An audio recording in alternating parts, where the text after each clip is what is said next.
Good. आज हम benzene start करते हैं और इसके बाद ये कि चैप्टर कंप्लीट हो जाएगा और आपको टेस्ट पेपर दे देंगे। इस चैप्टर का टेस्ट दे देंगे आपको, टेस्ट आपको करना होगा, ठीक है। अब हम देखते हैं आगे कि बेंजीन जो है वो हमें पता है कि बेंजीन C6 और H6 है। C6 और H6 बेंजीन का formula. Benzene aromatic hydrocarbon. Aromatic hydrocarbon में बेंजीन का इंपॉर्टेंट रोल है। हेक्सागोनल रिंग है ये। बेंजीन को सबसे पहले आइसोलेट किसने किया या डिस्कवर किसने किया बेंजीन को? Sir Kekulé. नहीं, उसने इसका स्ट्रक्चर बनाया था। फ्राइडे 1825। जी, फैराडे ने। उसके फ्राइडे। बाद किसका नाम आता है? फैराडे के बाद किसका नाम आता है?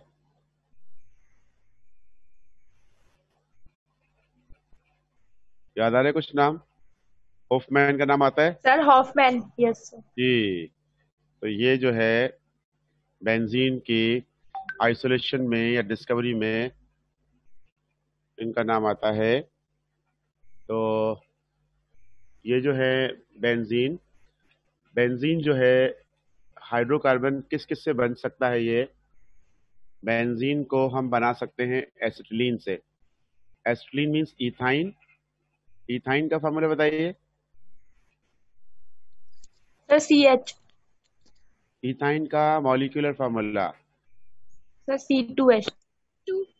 C2H2। C2H2। इसको पोलीमराइज करेंगे, कितने मोनोमर्स इसके कंबाइन होंगे?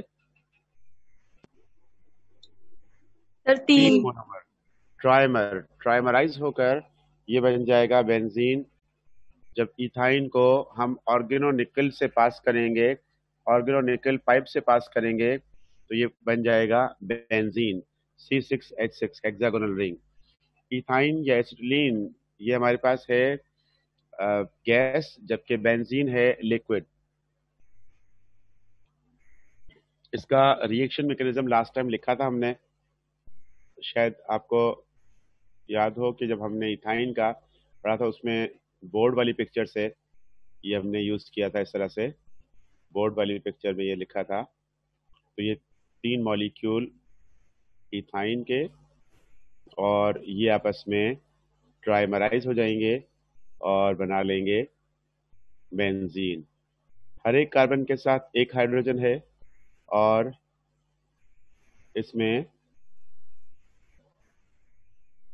एक एक पाई बॉन्ड टूटेगा और इनके बीच में आता जाएगा और ये बन जाएगा हमारे पास बेंजीन। डबल बॉन्डिंग हो जाएगी, ट्रिपल बॉन्ड डबल बॉन्ड में कन्वर्ट हो जाएगा और इस तरह से ये बन जाएगा बेंजीन।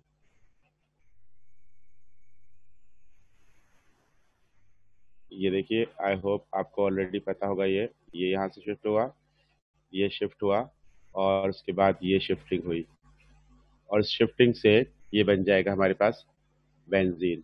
उसके अलावा हम इसको किससे बना सकते हैं? कोल से कैसे करेंगे? कोल का कोई बताइए। कोल से कैसे बेंजीन को हासिल करेंगे? फ्रॉम कोल को हीट करके। जी, कैसे हीट करेंगे इसको? सर एयर के बगैर पायरोलाइसिस। जी हाँ, बिल्कुल, डिस्ट्रक्टिव डिस्टिलेशन या पायरोलाइसिस, उससे हमें बेंजीन मिलेगा। तो इसका जरा अमाउंट बताइएगा, कितने अमाउंट से कितना बनेगा? जीरो। सर 50 जब किलोग्राम होगा तो 0.5 to 1 किलोग्राम मिलेगा बेंजीन। बिल्कुल सही। अगर 50 किलोग्राम कोल हुआ तो मिलेगा हमें मैक्सिमम 1 किलोग्राम बेंजीन। अगर 100 किलोग्राम होगा तो हमें 2 किलोग्राम बेंजीन मिलेगा। तो इस तरह से ये इसकी वैल्यूज हैं, 2-3 जगह पर दी हुई हैं, तो ये याद कर लीजिएगा कि हम इसको हासिल करते हैं। उसके अलावा कोल को जब हम कोल गैस में कन्वर्ट करते हैं तो कोल गैस से फिर हमें जो प्रोडक्ट्स मिलती हैं उनमें से BTX प्रोडक्ट्स हैं। BTX क्या होते हैं? BTX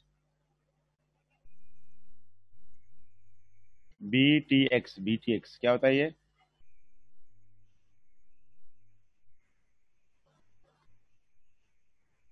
बताइए BTX।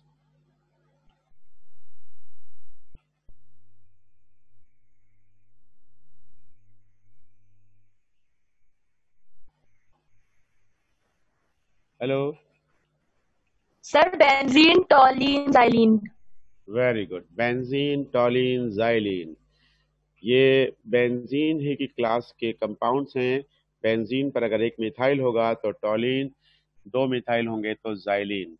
Benzene, toluene, xylene, BTX जो है ये हमें मिलते हैं किससे? कोल तार से मिलते हैं। तो ये बन गया। इसके बाद फिर ये हाइड्रोफॉर्मिंग प्रोसेस। हाइड्रोफॉर्मिंग प्रोसेस का बताइएगा, ये क्या होता है?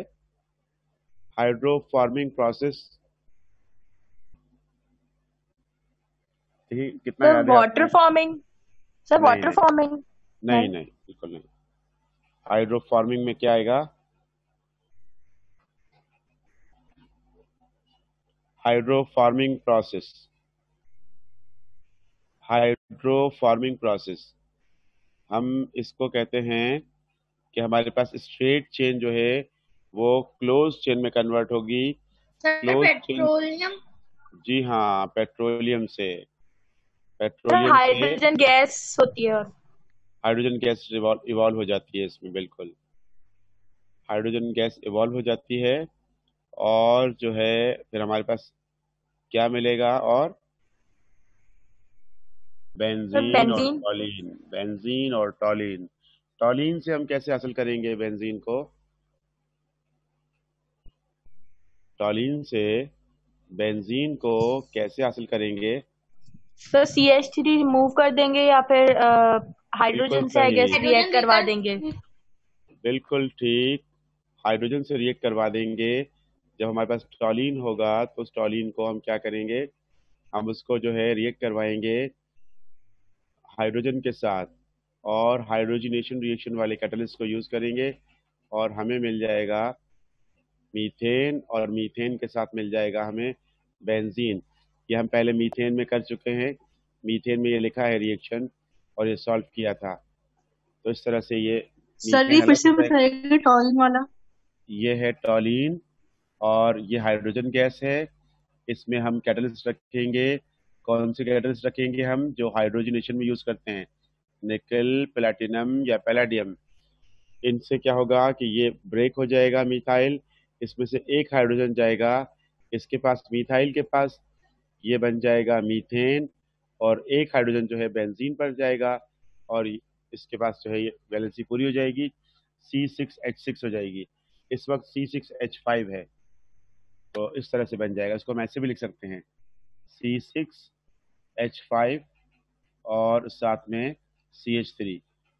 तो जब ये बॉन्ड टूटेगा तो इस बॉन्ड के टूटने से यहाँ इसको दो हाइड्रोजन चाहिए। एक हाइड्रोजन चाहिए इस मिथाइल को मीथेन बनाने के लिए, एक हाइड्रोजन चाहिए इस C6H5 फिनाइल को बेंजीन बनाने के लिए। तो इस तरह से ये बन जाएगा। इससे टॉलीन से। फिनोल से कैसे बनेगा? Sir zinc dust. Very good, zinc dust को रिएक्ट करवाएंगे इसके साथ। तो हमारे पास जो फिनोल है, और इसको जब हम जिंक डस्ट के साथ रेड हॉट जिंक पाउडर से रिएक्ट करवाएंगे तो इसमें से ऑक्सीजन निकल जाएगा, वो जाएगा जिंक के साथ, और हमें जिंक ऑक्साइड बाय प्रोडक्ट मिलेगी, और हाइड्रोजन इसके अंदर चला जाएगा, बेंजीन मिल जाएगी हमें। इस तरह से हमें बेंजीन की प्रिपरेशन के जो मेथड्स हैं वो हम कर लेंगे, और बेंजीन बनाते जाएंगे। इसके बाद फिर हम देखते हैं आगे। हमारे पास इसकी केमिकल प्रॉपर्टीज हैं। केमिकल प्रॉपर्टीज को बहुत मुख्तसर सा यहाँ लिखा हुआ है, लेकिन ये बहुत ज्यादा है। यहाँ पर लिखा है इलेक्ट्रोफिलिक सब्स्टिट्यूशन रिएक्शन। इन रिएक्शंस को हम शॉर्ट में लिखते हैं SE reactions. Benzene undergoes SE reaction. SE reaction benzene में किस तरह से होंगे कि बेंजीन में 6 कार्बन हैं। हर कार्बन अपने पाई बॉन्ड के बेस पर न्यूक्लियोफाइल का काम करता है और आने वाले इलेक्ट्रोफाइल को अपने साथ अटैच कर लेता है। इस तरह से इलेक्ट्रोफिलिक सब्स्टिट्यूशन रिएक्शन हो जाते हैं। लेकिन जब इलेक्ट्रोफाइल अटैच होगा तो हाइड्रोजन लीव कर जाएगा, हाइड्रोजन रिमूव हो जाएगा। तो इस तरह से इलेक्ट्रोफिलिक सब्स्टिट्यूशन रिएक्शन हो जाएंगे। वो रिएक्शंस आगे हमने यहाँ लिखे हुए हैं, ये आ जाएंगे यहाँ पर रिएक्शंस बेंजीन के, ये आ गए रिएक्शंस। ये हमारे पास रिएक्शंस हैं। इन रिएक्शंस में हमारे पास ब्रोमीन जो है ये इलेक्ट्रोफाइल के तौर पर आएगा और इसके साथ कैटलिस्ट हम ये रखेंगे किसको, FeBr3। ये कहलाता है लुईस एसिड, लुईस एसिड कहलाता है, इलेक्ट्रॉन डिफिशिएंट। तो एक ब्रोमीन नेगेटिव चार्ज के साथ इसके साथ चला जाएगा और वो बन जाएगा FeBr4- और एक ब्रोमीन जो है वो पॉजिटिव बन जाएगा। वो पॉजिटिव वाला ब्रोमीन बेंजीन पर आ जाएगा। जो इसके पास थोड़ी देर के लिए गया है वो थोड़ी देर के लिए जाने वाला ब्रोमीन वापस निकलकर इसके साथ हाइड्रोजन के साथ कंबाइन होकर बाय प्रोडक्ट बना लेगा। किस तरह से रिएक्शन होगा? सबसे पहला स्टेप जो है फॉर्मेशन ऑफ इलेक्ट्रोफाइल। इलेक्ट्रोफाइल है हमारे पास, तो ये इलेक्ट्रोफाइल यहाँ से बनेगा और ये कैटलिस्ट इसके ऊपर अटैक करेगा और इससे ये के इलेक्ट्रोफाइल अलग हो जाएगा। ये बन गया इलेक्ट्रोफाइल। इलेक्ट्रोफाइल जब बेंजीन पर आया तो बेंजीन का कोई भी कार्बन अपना बॉन्ड तोड़कर और यहाँ बना लेगा, इसको अरीनियम आयन बना लेगा। अरीनियम आयन जिसको हम कहते हैं सिग्मा कॉम्प्लेक्स। ये जरा देखिएगा अरीनियम आयन की मूवमेंट, यहाँ पर ये आपके पास बन रहा है अरीनियम आयन। ये डबल बॉन्ड्स आ गए और ये आपके पास आ गया इलेक्ट्रोफाइल। अब यहाँ से ये वाला कार्बन इस डबल बॉन्ड को मूव कर रहा है इस इलेक्ट्रोफाइल के साथ। तो यहाँ पर क्या सिचुएशन बन जाएगी? ये बन जाएगी सिचुएशन कुछ इस तरह की कि ये वाला जो कार्बन है ये इलेक्ट्रोफाइल के साथ अटैच हो गया और इस वाले कार्बन के पास पॉजिटिव चार्ज आ गया, बाकी जो है वैलेंसी पूरी है। तो इसका हाइड्रोजन भी बाहर निकाल देते हैं हम, ये हाइड्रोजन बाहर निकल गया। अब ये वाला कार्बन जहां पर इलेक्ट्रोफाइल आया है उसकी हाइब्रिडाइजेशन चेंज हो गई और ये हो गया है हमारे पास अब sp3 हाइब्रिडाइज्ड, जबकि बाकी सारे कार्बन sp2 हाइब्रिडाइज्ड हैं। किस तरह से देखिएगा, ये कार्बन इसके साथ ये कार्बन है और हर कार्बन के पास एक हाइड्रोजन है। ये देखिए हर एक के पास एक हाइड्रोजन है और हर एक की बॉन्डिंग कंप्लीट है जब तक कि इलेक्ट्रोफाइल नहीं आया था तब तक। लेकिन जब इलेक्ट्रोफाइल आ गया है तो फिर अब बॉन्डिंग कंप्लीट नहीं है। ये इस तरह से, और हम इसमें डबल बॉन्ड भी लगा देंगे साइड में। यहाँ पर आ गया है इलेक्ट्रोफाइल और ये आ गया है हाइड्रोजन और यहाँ का डबल बॉन्ड टूट गया है। डबल बॉन्ड है एक इधर और एक इस पर डबल बॉन्ड है। अब यहाँ पर जो डबल बॉन्ड टूटा है तो इस वाले कार्बन की वैलेंसी चेंज हो गई। इस वाले कार्बन के ऊपर चार्ज आ गया है, प्लस चार्ज आ गया इस पर। अभी जो प्लस चार्ज है पॉजिटिव चार्ज, इसकी वैलेंसी पूरी नहीं है। देखिए हर कार्बन 3 सिग्मा बना रहा है सिवाय इस वाले कार्बन के, ये 4 सिग्मा बना रहा है। तो ये वाला कार्बन क्या हो गया, sp3 हाइब्रिडाइज, sp3 हाइब्रिडाइजेशन हो गई इसमें। बाकी सारे कार्बन में sp2 हाइब्रिडाइजेशन है। अब ये वाला जो बॉन्ड है पाई बॉन्ड ये इधर शिफ्ट हो जाएगा और पॉजिटिव चार्ज इसके ऊपर आ जाएगा। फिर ये वाला बॉन्ड यहाँ शिफ्ट हो जाएगा, पॉजिटिव चार्ज आ जाएगा इसके ऊपर। फिर यहाँ से हाइड्रोजन वाला जो बॉन्ड है वो टूटकर वो इधर आ जाएगा और हाइड्रोजन लीव कर जाएगा। तो इस तरह से जो स्ट्रक्चर है बेंजीन का वो दोबारा बन जाएगा। बेंजीन का स्ट्रक्चर दोबारा हम हासिल कर लेंगे और यहाँ पर जो है हमारे पास ये इलेक्ट्रोफाइल अटैच हो गया। तो ये रिएक्शन हुआ सब्स्टिट्यूशन रिएक्शन। सब्स्टिट्यूशन रिएक्शन का मतलब एक एटम ने दूसरे को सब्स्टिट्यूट कर दिया, डिस्प्लेस कर दिया। तो उसके बाद फिर जो यहाँ से निकलने वाला हाइड्रोजन है यानी प्रोटॉन है वो रिएक्ट करेगा इससे जो ऑलरेडी प्रेजेंट है सॉल्यूशन में। इससे रिएक्ट करके कैटलिस्ट जो है वो रिकवर हो जाएगा, दोबारा से मिल जाएगा, जैसा था वैसा मिल गया कैटलिस्ट। तो इस तरह से कैटलिस्ट जो है वो दोबारा मिल जाएगा इनको। ये होगा हमारे पास सब्स्टिट्यूशन रिएक्शन। अब इसी रिएक्शन में हम अगर Br की जगह NO2 रख लें तो नाइट्रेशन हो जाएगा। ये नाइट्रेशन हो जाएगा NO2 नाइट्रो ग्रुप। इसी तरह से अगर हम इसमें रख लें सल्फोनिक एसिड तो बेंजीन सल्फोनिक एसिड बन जाएगा। अगर हम इसमें रख लें अल्काइल ग्रुप रख लें तो अल्काइलेशन हो जाएगा। इस तरह से मुख्तलिफ रिएक्शंस हो सकते हैं। अच्छा, अब आप में से कोई ये बताएंगे कि अगर अल्काइलेशन करेंगे और बेंजीन में जब अल्काइल ग्रुप अटैच होगा, ये वाला अल्काइल ग्रुप अटैच होगा, ये वाला अल्काइल ग्रुप, तो इसका नाम क्या होगा? Acid phenol, sir toluene. Methyl phenyl ketone, acetophenol. जी, क्या नाम होगा इसका बताइए।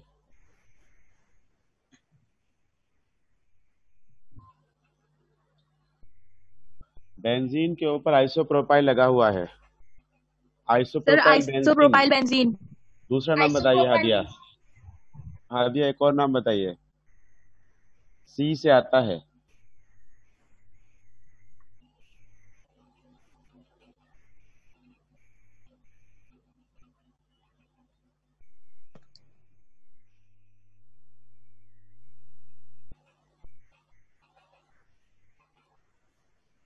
क्या नाम है? Sir cumene. क्यूमीन। जी बिल्कुल सही, क्यूमीन जो है ये है आइसोप्रोपाइल बेंजीन। क्यूमीन को हम किस चीज की प्रोडक्शन के लिए यूज करते हैं? क्या क्या बनता है क्यूमीन की ऑक्सीडेशन से?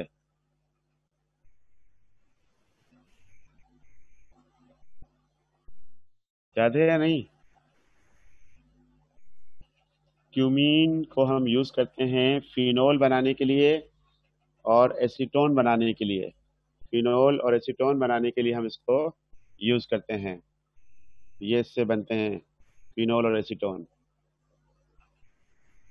तो ये याद रखिएगा, ये आपके पास आ सकता है, मेरे टेस्ट में आ जाएगा। और ये याद रखिएगा कि किस तरह से बनना है।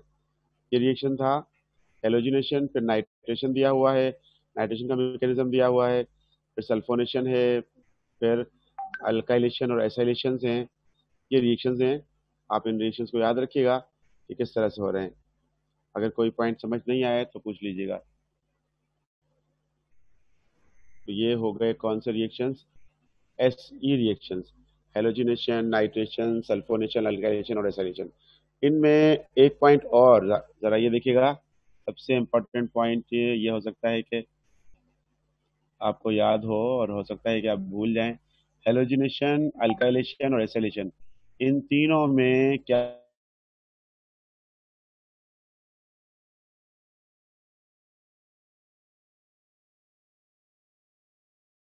पोटेशियम पर मैग्नेट, पोटेशियम पर मैग्नेट और पोटेशियम डाइक्रोमेट, ये दोनों जो हैं ऑर्डिनरी ऑक्सीडाइजिंग एजेंट हैं। बेंजीन को इनसे ऑक्सीडाइज नहीं किया जा सकता। बेंजीन इनसे ऑक्सीडाइज नहीं होती। K2Cr2O7, potassium dichromate, potassium permanganate. Benzene can not be oxidised by these two ordinary oxidising agents. ठीक है, बेंजीन को ऑक्सीडाइज करने के लिए हमें क्या करना पड़ेगा? वेनेडियम पेंटाऑक्साइड या फिर ओजोन को यूज करेंगे हम। तो यहाँ थ्योरी लिखी हुई है कि बेंजीन जो है वो किस तरह से डिस्कवर हुई। ये एलिफेटिक हाइड्रोकार्बन के साथ कुछ और कंपाउंड्स भी थे जिनका साइक्लिक या क्लोज्ड स्ट्रक्चर था, जिनकी स्मेल थी, उनकी स्मेल उनके ऑर्डर की वजह से, एरोमेटिक ऑर्डर, एरोमा मतलब प्लेजेंट, उसके बेस पर फिर फिजिकल प्रॉपर्टीज दी हुई हैं, मेल्टिंग पॉइंट, बॉइलिंग पॉइंट कितना कितना है, मॉलिक्यूलर फार्मूला क्या है, और बेंजीन अनसेचुरेटेड हाइड्रोकार्बन है लेकिन ये सेचुरेट की तरह बिहेव करती है, उसके क्या रीज़न है। उसके रीज़न ये है कि बेंजीन जो है उसके पाई बॉन्ड डी लोकलाइज होते हैं, मतलब एक जगह पर फिक्स नहीं होते, वो मूव करते रहते हैं, इसीलिए बेंजीन सिंपल अल्कीन या अल्काइन की तरह रिएक्ट नहीं करते। और इनके जो डबल बॉन्ड के दरमियान जो बैलेंस है, रिएक्शन है, वो भी डिफरेंट है उनसे जिनके पास ये नहीं होते। ठीक है, अब हम देखते हैं आगे इनके मेल्टिंग पॉइंट और बॉइलिंग पॉइंट क्या है। मेल्टिंग एंड बॉइलिंग पॉइंट, इसका मॉलिक्यूलर मास 5.5 ये जो भी बताया था आपको, बेंजीन रिएक्ट नहीं करता KMnO4 सॉल्यूशन से और ब्रोमीन वाटर से, तो ये रिएक्शंस क्या कहलाते हैं, अनसैचुरेशन टेस्ट। क्या कहलाते हैं, अनसैचुरेशन टेस्ट। इससे लगता है ऐसा है कि शायद बेंजीन unsaturated जो है वो सैचुरेटेड है, बेंजीन ऐसा लगता है जैसे सैचुरेटेड है, क्योंकि अल्केन्स भी नहीं करते रिएक्ट इनसे और बेंजीन भी नहीं कर रहा। तो यहाँ लिखा हुआ है these are two reactions indicating that benzene is a saturated hydrocarbon and behaves like an alkane। तो इससे ये लग रहा था कि शायद बेंजीन कहीं सैचुरेटेड तो नहीं है, तो पता चला नहीं, सैचुरेटेड नहीं है। वो किस तरह से कि बेंजीन एडिशन प्रोडक्ट भी बनाता है और 3 मॉलिक्यूल उसमें ऐड हो जाते हैं, जिससे पता चल रहा है कि बेंजीन जो है वो हाईली अनसैचुरेटेड है, हाईली अनसैचुरेटेड। फिर इसके मॉलिक्यूलर मास को देखा गया, तो इसका मॉलिक्यूलर मास जो है उससे पता चला कि इसका मॉलिक्यूलर फार्मूला पॉसिबल क्या हो सकता है। तो मॉलिक्यूलर फार्मूला में ये कि ये मैच कर रहा है किससे, अल्कीन से। ये है बेंजीन। कैकुल ने इसका सजेस्ट किया था, प्रपोज किया था इसका रिंग स्ट्रक्चर, और ये शायद सुना हो आपने कि कैकुल ने भी इस पर बहुत मेहनत की थी और उसके ख्वाब में ये स्ट्रक्चर आया था। तो ये स्ट्रक्चर बाकी साइंटिस्ट के भी स्ट्रक्चर्स हैं, ये भी आप देख लीजिएगा। स्ट्रक्चर के बाद हम आते हैं ये प्रिपरेशन बेंजीन की, ये फिजिकल प्रॉपर्टीज, ये केमिकल रिएक्शंस इसके जो भी हमने पढ़े थे, और इसके बाद हम देखते हैं आगे ये रिएक्शंस अभी भी हमने पढ़े हैं। फिडल क्राफ्ट अल्काइलेशन या एसिलेशन, इसमें अल्काइल ग्रुप या एसाइल ग्रुप इधर आ जाएगा। ये थोड़ा सा अभी आपके पास भी ये शायद चेंज आ जाए, ये यहाँ पर है, इस जगह पर है। जब ये आपके पास पिक्चर पहुंचेगी तो मुमकिन है कि आपके पास भी स्ट्रक्चर थोड़ा सा चेंज आ जाए और आप सोचें ये बॉन्ड कहाँ से आया है, कहाँ जाएगा, ये इस तरह से। तो ये बन गया है जी, ये हो गया। लेकिन यहाँ पर कोई मिस्टेक है कैसे स्टेप में, सेकंड स्टेप में कोई मिस्टेक हो तो बताइए।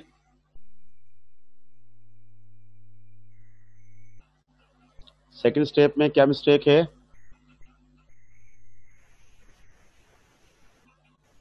इस वाले स्टेप में कोई सर मिस्टेक बताइए। पॉजिटिव जी बिल्कुल सही, यहाँ पर जो पॉजिटिव चार्ज आना था वो नहीं आया है, और ये पॉजिटिव चार्ज ये इधर आना था, तो ये पॉजिटिव चार्ज आएगा और फिर उसके बाद फिर ये बन जाएगा, ये इस वक्त सिग्मा कॉम्प्लेक्स है और बाद में ये बन गया दोबारा मोनो सब्स्टिट्यूटेड प्रोडक्ट, यानी टॉलिन बन गया। उसके बाद हम देखते हैं आगे, आगे इसके जो एक आध और रिएक्शंस हैं।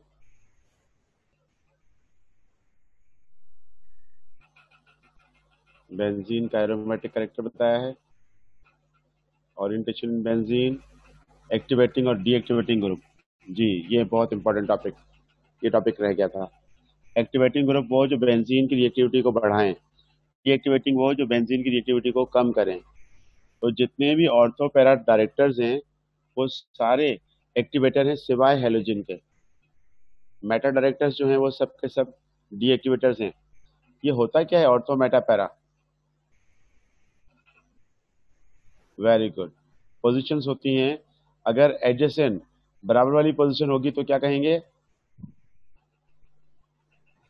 अगर अगर एडजेसेंट पोजीशन पर दो ग्रुप होंगे तो उसको हम क्या कहेंगे?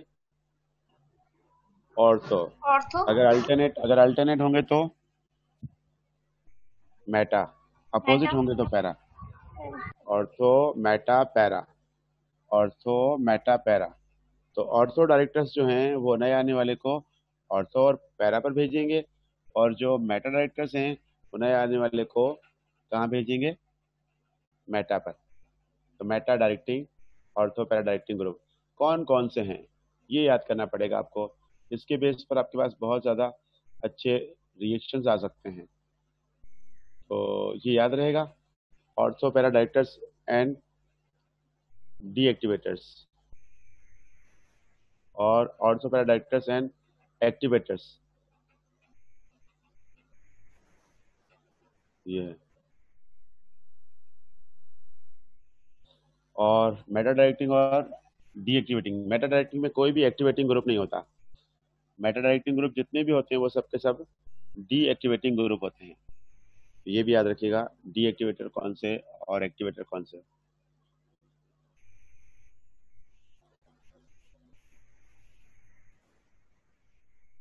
अब यहाँ पर है हमारे पास बेंजीन को कन्वर्ट करना है टॉलीन में by treating it with methyl chloride.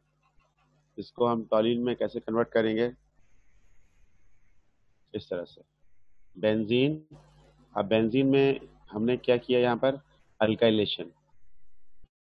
Alkylation, ये अल्काइलेशन हो जाएगी, और यहाँ पर हो जाएगी ऑक्सीडेशन।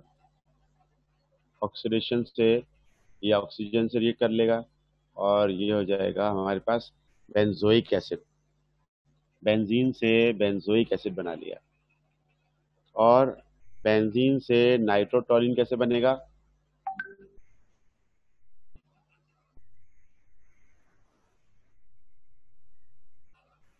बेंजीन से नाइट्रोटोलिन बन गया। नाइट्रोटोलिन में हमने क्या किया है? नाइट्रेशन करवा दी, और ये हमारे पास हैं रिएक्टेंट्स।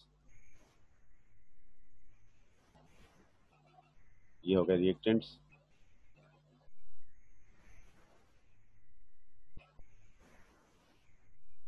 ये आ गए, अब सही है। ये देखिए नाइट्रिक एसिड आया, अब इसमें नाइट्रेशन हो रही है, तो नाइट्रो ग्रुप जो कि मेटा डायरेक्टिंग है, मिथाइल को मेटा पर भेजेगा।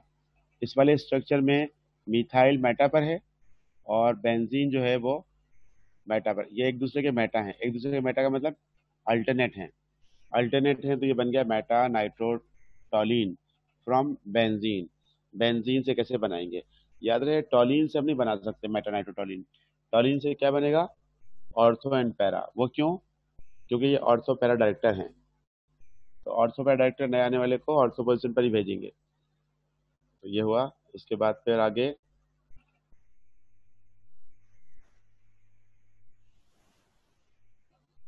ये हमारे पास है आगे वाला,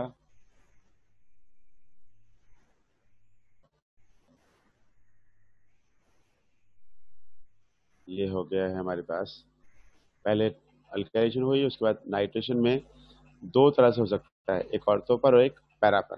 क्योंकि ऊपर वाला जो है बैठा है वो ऑर्थो पैरा डायरेक्टर है, इसलिए।